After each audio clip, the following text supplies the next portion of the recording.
Hi and welcome to lesson number 4 of section number 18। मैंने आपको lesson number 3 में जो हमारा थर्ड केस है वर्क परफॉर्मेंस डाटा और उसमें भी स्पेसिफिकली परफॉर्मेंस रिपोर्ट्स के जो है वो टोटल 10 स्टेप्स बताए थे। अब मैं उन 10 स्टेप्स की आपको पीएम बॉक्स से रेफरेंसिंग कराऊंगा और उसके बारे में जो है फर्दर डिटेल्स बताऊंगा। अगर मैं क्विकली उन 10 स्टेप्स को रिव्यू करूं तो मैं कहूंगा पहला स्टेप क्या है हमारे पास, रिव्यू प्रोजेक्ट मैनेजमेंट प्लान। दूसरा क्या है हमारे पास, acquire task face project team. तीसरा क्या है हमारे पास, develop task face project team. चौथा क्या है हमारे पास, लीड द एग्जीक्यूशन। पांचवा क्या है हमारे पास, गैदर प्रोजेक्ट और फेस डाटा, या हमसे अक्सर रॉ डाटा भी कहते हैं। फिर हम कहते हैं जनाब चेक स्कोप स्टेटस। फिर हम कहते हैं जनाब check cost status, schedule status. फिर हम कहते हैं जनाब चेक स्केड्यूल स्टेटस। फिर हम ये कह रहे हैं कि जनाब जो है create project work performance report. And finally हम स्टेप नंबर 10 में कह रहे हैं कि डिस्ट्रीब्यूट वर्क परफॉर्मेंस रिपोर्ट या प्रोजेक्ट परफॉर्मेंस रिपोर्ट। अगर हम इसकी रेफरेंसिंग की बात करें या इसके हवाले से बात करें तो अभी तक हम अगर देखा जाए तो मैं ये छठी दफ़ा आपको शुरू के 4 स्टेप्स के बारे में बता रहा हूँ। पहले 3 दफ़ा मैंने आपको डिलीवरेबल केस में, हैप्पी केस में, एंग्री केस में, प्रोटोटाइप में बताया। फिर मैंने आपको चेंज रिक्वेस्ट केस में 2 दफ़ा बताया in terms of defect repair and update. और अब 6 time I am going to talk about the 4 first steps ताकि आपको क्लैरिटी आ जाए। तो पहला स्टेप क्या है हमारे पास, रिव्यू प्रोजेक्ट मैनेजमेंट प्लान। और ये जो रिव्यू प्रोजेक्ट प्लान है वो ये है कि जनाब चूंकि हम प्लानिंग से एग्जीक्यूशन की तरफ आए हैं और हम ये देखना चाहते हैं कि जी हमारा प्रोजेक्ट कैसे चलाना चाहिए, हमारा स्केजुअल मैनेजमेंट प्लान क्या है, हमारा कॉस्ट मैनेजमेंट प्लान क्या है, हमारा स्कोप मैनेजमेंट प्लान क्या है, एज अ प्रोजेक्ट मैनेजर मैं कैसे ओवरऑल चीज़ों को रन करूँगा, हमारी बेस लाइन्स क्या है। तो हमें जो है वो project management plan as a input के तौर पर चाहिए होता है फॉर एग्जीक्यूटिंग आवर प्रोजेक्ट। तो आप इसको जो है बेसिकली पीएम बॉक में chapter number 4 process number 4.3 direct and manage project work में देख सकते हैं। और अगर आप चाहें तो ये पीएम बॉक के पेज नंबर 79 पर भी आपको मिल जाएगा। फिर हम ये कहते हैं कि हमारा जो सेकंड स्टेप है वो क्या है हमारे पास, acquire task face project team. हमने ज़ाहिर है जब प्रोजेक्ट एग्जीक्यूट करना है तो टीम के साथ करना है, टीम को एक्वायर करना है। तो टीम को एक्वायर करना, स्पेशली अगर हम फंक्शनल ऑर्गेनाइजेशन में या वीक मैट्रिक्स में, तो टीम एक्वायर करना भी कहते हैं ना एक जुए शेयर लाने से कम नहीं है। तो हम ये कहते हैं कि जब हम टीम को एक्वायर करेंगे और टीम को एक्वायर करने के लिए जो हमारे पास चैप्टर नंबर 9 है ह्यूमन रिसोर्स मैनेजमेंट का, उसके प्रोसेस नंबर 2 है 9.2 एक्वायर प्रोजेक्ट टीम के टूल्स यूज करेंगे। जो टूल्स हमारे पास हैं वो क्या है, प्री असाइन या pre assignment, negotiation, acquisition, virtual team and multi criteria decision analysis. इसके ज़रिए बेसिकली हम अपने टीम को असाइन करते हैं या अपने पास अचीव करते हैं ताकि हम उनसे अपने किसी भी टास्क को या फेस को या प्रोजेक्ट को जो वो एग्जीक्यूट करा सकें। फिर हमने कहा हमारे पास जो तीसरा इंपॉर्टेंट टास्क है जो कि इट्स नॉट जस्ट कि लिस्ट में हमने सेट किया है, ये रिपीटेटिव है और ये मेरे ख्याल से पूरे प्रोजेक्ट की लाइफ साइकिल में एज अ प्रोजेक्ट मैनेजर हमें इसमें बड़ा काम करना पड़ता है। वो ये है कि हम अपनी टीम को डेवलप करें। और जो टीम को डेवलप करने के लिए हमें पीएमआई ने प्रोसेस दिया है वो क्या है हमारे पास, develop project team chapter number 9 का 9.3 प्रोसेस है। और हमारे पास 7 टूल्स हैं जिनकी मदद से हम अपनी टीम को डेवलप करते हैं। वो क्या है हमारे पास, टीम के इंटरपर्सनल स्किल्स पे काम करना, टीम को टेक्निकलिटी के साथ साथ जो है ना ह्यूमन एक्सपेक्ट्स को भी बिल्ड करना, फिर टीम को ट्रेनिंग कराना जो भी प्रोजेक्ट के हवाले से उसको ज़रूरत है, चाहे वो टेक्निकल ट्रेनिंग है या नॉन टेक्निकल ट्रेनिंग है, टीम बिल्डिंग एक्टिविटीज़ परफॉर्म करना जो कि ज़ाहिर है through out the project multiple times हम कर रहे होंगे। इसमें हमारे पास जो है टकमैन का फॉर्मूला भी यूज हो जाता है, forming, norming, storming, performing and adjourning and ठीक है। तो इन सब के हवाले से जो है हम उसमें बात कर रहे होते हैं। फिर हम ये कहते हैं कि जनाब हमने जो है वो टीम को ग्राउंड रूल समझाने हैं, एक्सेप्टेबल बिहेवियर समझाने कि किस तरह से हमने इस ऑर्गेनाइजेशन में या इस प्रोजेक्ट में काम करना है, टीम को कोलोकेट करना है जिसको मैंने अक्सर कहा भी है कि पीएम बॉक के रेफरेंसेस को टाइड मैटर्स भी कहा जाता है। जितनी टीम एक साथ बैठेगी उतनी हमारी कम्युनिकेशन बढ़ेगी, ओवरऑल प्रोजेक्ट की ड्यूरेशन जो है वो क्या होगी, डिक्रीज हो जाएगी। फिर हम कहते हैं कि जनाब हम रिवॉर्ड एंड रिकॉग्निशन सिस्टम को यूज़ करें और कोशिश करें कि जो रिवॉर्ड एंड रिकॉग्निशन सिस्टम है वो टीम बेस हो, वो इंडिविजुअल बेसिस पे ना हो। इसी हवाले से हमने बताया भी था आपको कि जो employ of the month select करना है, it's not the right team जो है वो रिवॉर्ड स्ट्रक्चर। फिर हमने कहा कि जी टीम की पर्सनल असेसमेंट कर लें ताकि टीम जो है वो एक दूसरे के साथ जो है उसको काम करने में, एक दूसरे के साथ मिलने में, एक दूसरे को समझने में आसानी हो। सबसे पहले तो वो अपने आप को समझेंगे, फिर जाहिर दूसरों को समझेंगे।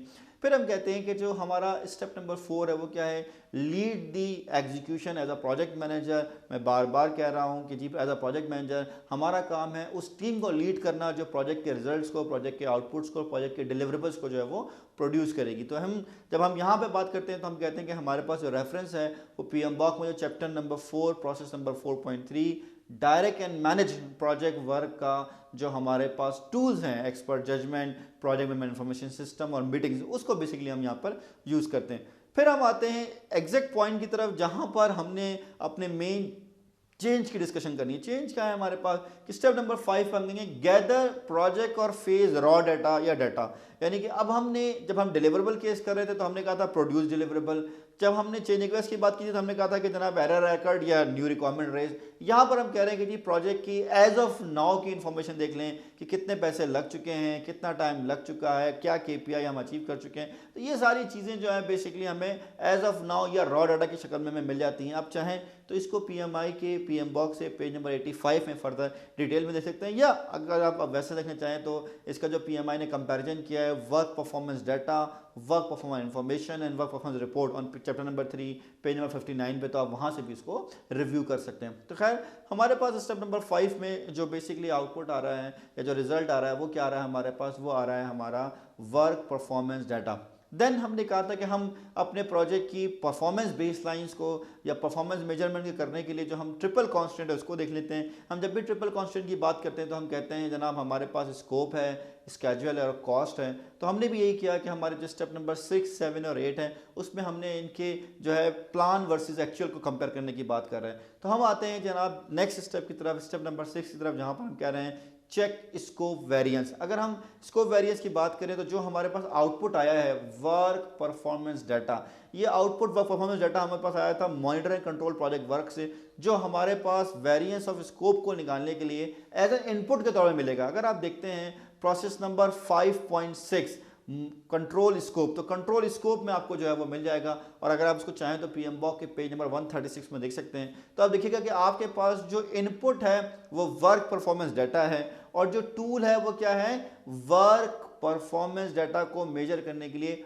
Variance analysis. तो जो टूल है आपके पास वो है वेरिएंस एनालिसिस। एंड फाइनली जो हमारे पास आउटपुट आता है वो क्या आता है हमारे पास, वो आता है वर्क परफॉर्मेंस इंफॉर्मेशन। मैंने क्या कहा था आपसे, मैंने कहा था कि जो वर्क परफॉर्मेंस डाटा है वो मॉनिटरिंग एंड कंट्रोलिंग के 9 प्रोसेसेस का इनपुट है, और वो 9 प्रोसेसेस इसको वेरिएंस एनालिसिस के जरिए, परफॉर्मेंस रिव्यूज के जरिए कन्वर्ट कर देते हैं किसमें, वर्क परफॉर्मेंस इंफॉर्मेशन में। तो हमारे पास कंट्रोल स्कोप में हम ये देखना चाहते हैं कि हमारे पास कितना वेरिएंस है। अगर मैं जनरली बात करूं कंट्रोल स्कोप है क्या, कंट्रोल स्कोप की डेफिनेशन जो PMI समझाती है हमें, वो कहती है कि जी हम इस प्रोसेस के जरिए मॉनिटर कर रहे हैं अपने प्रोजेक्ट के और प्रोडक्ट के स्कोप को, और साथ साथ ये भी देख रहे हैं कि क्या हमारी स्कोप बेसलाइन में कुछ चेंजेस तो नहीं आई हैं। और स्कोप बेसलाइन है क्या, स्कोप बेसलाइन है scope statement, WBS and WBS dictionary. तो क्या हमने अपने प्रोडक्ट स्कोप में या प्रोजेक्ट स्कोप में कोई चेंजेस नहीं है, कोई वेरिएंस आया, अगर कोई वेरिएंस आया तो वो क्या है, उसकी इन्फॉर्मेशन में ले लें। जनरली जब हम बात करते हैं वर्क परफॉर्मेंस इन्फॉर्मेशन की इस प्रोसेस के हवाले से, तो हम कहते हैं कि जी वर्क परफॉर्मेंस इन्फॉर्मेशन हमें बताता है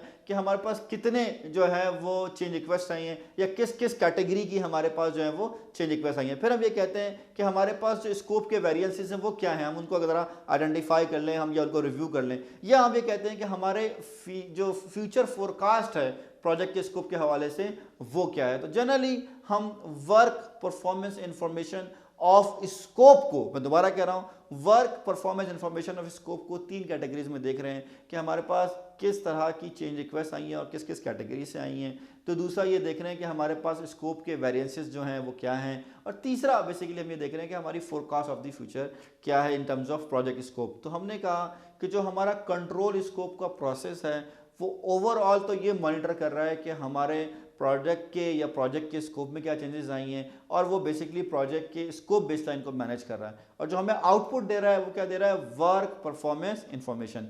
नेक्स्ट जब हम आते हैं तो हमारे पास जो स्टेप नंबर 7 है उसमें हम देखते हैं स्केड्यूल को। तो हम कहते हैं जी चेक स्केड्यूल वेरिएंस। जब मैं चेक स्केड्यूल वेरिएंस की तरफ आता हूं तो हमारे पास ये प्रोसेस बनता है 6.7 स्केड्यूल मैनेजमेंट का है हमारे पास, कंट्रोल स्केड्यूल इसका जो है वो नाम है। और देखिए मज़ेदार बात ये है कि इसका भी इनपुट वर्क परफॉर्मेंस डाटा है और इसका भी आउटपुट जो है वो हमारे पास वर्क परफॉर्मेंस इंफॉर्मेशन है। जनरली अगर हम इस प्रोसेस की कंट्रोल स्केड्यूल की डेफिनेशन की बात करें तो वो क्या कह रहा है कि हमने ओवरऑल मॉनिटर करना है प्रोजेक्ट की एक्टिविटीज़ को कि वो कहाँ तक हो रही हैं, क्या हो रहा है, और ये देखना है कि क्या हमारे स्केजुअल बेसलाइन में तो कोई चेंज नहीं आ गया। तो मेनली हम मॉनिटरिंग ऑफ प्रोजेक्ट एक्टिविटीज़ कर रहे हैं और मैनेज कर रहे हैं कि जी हमारे स्केजुअल की बेसलाइन में कोई चेंज तो नहीं आ गया। और यहाँ पर अगर मैं बात करूँ कि जी हमारे पास वर्क परफॉर्मेंस डाटा आया था, एज ऑफ ना आया था कि अभी हम कहाँ तक पहुँच चुके हैं, तो ये कन्वर्ट होगा। तो जो हमारे पास वर्क परफॉर्मेंस इंफॉर्मेशन है उसके हवाले से मैं कहूँगा कि हमारे पास जो दो मैट्रिसेस हैं या दो इंफॉर्मेशन है जिसे हम कहते हैं स्केजुअल वेरिएंस या स्केजुअल परफॉर्मेंस इंडेक्स, वो हमें यहाँ पर जो है वो अचीव हो जाएंगे।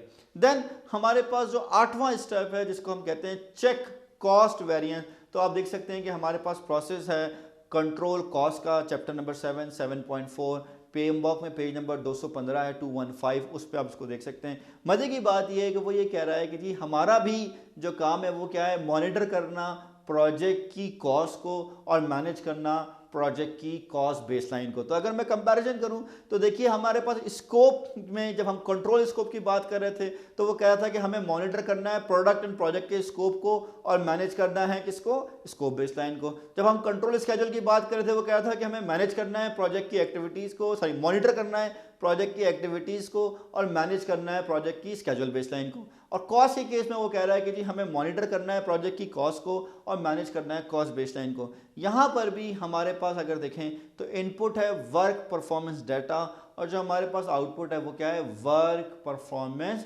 इंफॉर्मेशन जो है वो हमारे पास एज एन आउटपुट आ रही है। तो वर्क परफॉर्मेंस डाटा हमारे पास ये बता रहा है कि जनाब अभी तक हमने कितनी एक्चुअल कॉस्ट लगा ली है, और वर्क परफॉर्मेंस इंफॉर्मेशन हमें ये बता रहा है कि हमारा कॉस्ट वेरिएंस क्या है, हमारा कॉस्ट परफॉर्मेंस इंडेक्स क्या है, हमारे टू कंप्लीट परफॉर्मेंस इंडेक्स क्या है, हमारी फोरकास्ट क्या है, वो इन्फॉर्मेशन जो है वो हमें यहाँ पर ये प्रोवाइड कर रहा है। तो हमने कहा कि हमने वर्क परफॉर्मेंस डाटा को स्कोप में इनपुट दिया, वेरिएंस एनालिसिस को परफॉर्म किया तो हमारे पास वर्क परफॉर्मेंस इन्फॉर्मेशन आ गया स्कोप के हवाले से। जब हमने स्केड्यूल में लेके गए तो हमारे पास वर्क परफॉर्मेंस डाटा इनपुट था, परफॉर्मेंस रिव्यूज़ को यूज़ किया जिसके अंदर हमारे पास अर्न वैल्यू मैनेजमेंट की एक टेक्निक है, और हमारे पास जो है वो क्या आ गया, वर्क परफॉर्मेंस इन्फॉर्मेशन आ गया फॉर स्केड्यूल, और वहाँ पर हमने स्केड्यूल वेरिएंस और स्केड्यूल परफॉर्मेंस इंडेक्स को ले लिया। फिर हमने जब कॉस्ट की बात की तब हमने कहा जी कॉस्ट में हमारे पास अगेन वर्क परफॉर्मेंस डाटा है, अगेन हम अर्न वैल्यू मैनेजमेंट को यूज़ कर रहे हैं, परफॉर्मेंस रिव्यूज़ को यूज़ कर रहे हैं, और फाइनली जो आउटपुट देने वो हमारे पास वर्क परफॉर्मेंस इन्फॉर्मेशन है, जहाँ पर हम अब cost variance, cost performance index और TCPI की जो है वो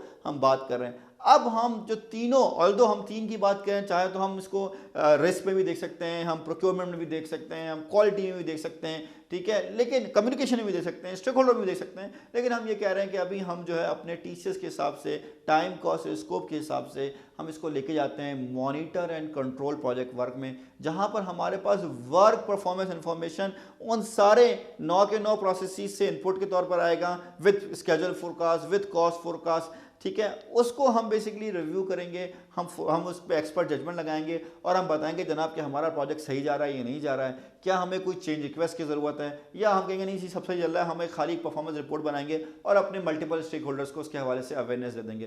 तो अगर हम देखते हैं हमारे पास जो प्रोसेस है 4.4 monitor and control project work, जो कि हमारे पास इंटीग्रेशन मैनेजमेंट नॉलेज एरियाज है, जिसको आप PMBOK के पेज नंबर 86 से देख सकते हैं। तो वहाँ देखिएगा आपके पास इनपुट होगा वर्क परफॉर्मेंस इंफॉर्मेशन, और जो आउटपुट है, इनफैक्ट दूसरा जो आउटपुट है वह है वर्क परफॉर्मेंस रिपोर्ट। तो आपको आपकी रिपोर्ट मिल गई है जिसमें आपके पास ये भी है कि स्कोप में कितने वेरिएंसेस आए हैं, स्कोप में कितनी चेंजेस आई हैं, फ्यूचर स्कोप क्या है, कॉस्ट के हवाले से कॉस्ट परफॉर्मेंस इंडेक्स क्या है, कॉस्ट वेरिएंस क्या है, स्केड्यूल के हवाले से स्केड्यूल परफॉर्मेंस इंडेक्स क्या है, स्केड्यूल वेरिएंस क्या है। तो वो आपने एक अपनी जो है कंप्लीट वर्क परफॉर्मेंस रिपोर्ट या परफॉर्मेंस रिपोर्ट जो है वो डेवलप कर लिया। देन जो हमारा लास्ट और आखिरी स्टेप है जिसको हम कहते हैं मैनेज कम्युनिकेशन, आपको चैप्टर नंबर 10 कम्युनिकेशंस में जो दूसरा प्रोसेस है मैनेज कम्युनिकेशन, जो कि आप पेज नंबर 297 पे भी देख सकते हैं। बेसिकली उसका मकसद क्या है कि हम रिट्रीव करें, डिस्ट्रीब्यूट करें, स्टोर करें प्रोजेक्ट की इन्फॉर्मेशन को। तो वहाँ पर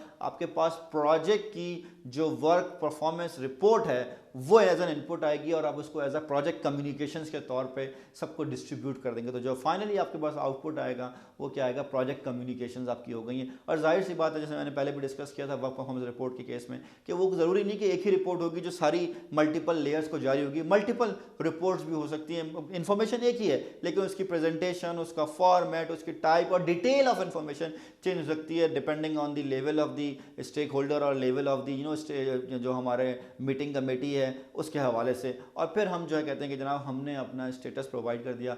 बेसिकली हम उससे चाह क्या रहे हैं वर्क परफॉर्मेंस रिपोर्ट से, कि हम जो है वो अपने स्टेक होल्डर्स को प्रोजेक्ट के स्टेटस के बारे में अवेयर कर दें, कोई डिसीजन अगर हमने लें तो वो ले लें, अगर हमने कोई इश्यूज़ या कंसर्न रेज करने तो वो हम रेज करते हैं, और उनसे जो है हम बेसिकली कहते हैं ना कि हम अपने उनका हाथ है साया लेते हुए जो है अपने प्रोजेक्ट को नेक्स्ट लेवल पे लेके जाना, कंप्लीट करें। So that is all about the work performance data and performance report.